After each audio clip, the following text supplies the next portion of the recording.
আমি আজকে মুড়ির বড়া বানাবো, তাই এখানে নিয়ে নিলাম মরিচের গুঁড়ো, হলুদের গুঁড়ো, লবণ, কিছু আদা রসুন বাটা, তারপরে দিয়ে দিলাম বেসন।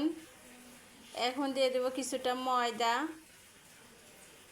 তারপরে দিয়ে দিলাম হলে বেকিং সোডা দিয়ে এখন কিছুক্ষণ নাড়াচাড়া করে পানি দিয়ে একটু নাড়তেছি। নাড়ার পরে এখন দিয়ে দেবো হলে মুড়ি।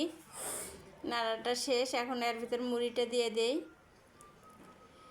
আজকে এমন একটা বড়া বানাবো, আমি নিজেও ভাবিনি যে কেমন হবে, জানি না। আজকে আমি দেখি, আগে রান্না করি, রান্না না করলে তো বুঝতে পারবো না যে আর কেমন একটা টেস্ট হবে। তারপরেও আমি কখনো করিনি, আজকে প্রথম, তাই চলে আসলাম চুলার পাড়ে।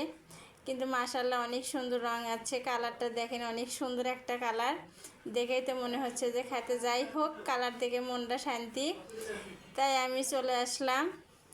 এখন আমি খাওয়ার জন্য সব কিছু রেডি, সবাই মিলে বসে থেকে খাবো। এটা খেয়ে দেখি কেমন হয়েছে। তবে মাশাআল্লাহ অনেক সুন্দর হয়েছে। আমার মামাতো ভাইরা বলছে যে আপনার মাথার মধ্যে খালি এলে বুদ্ধি ঘোরপার খায় নাকি।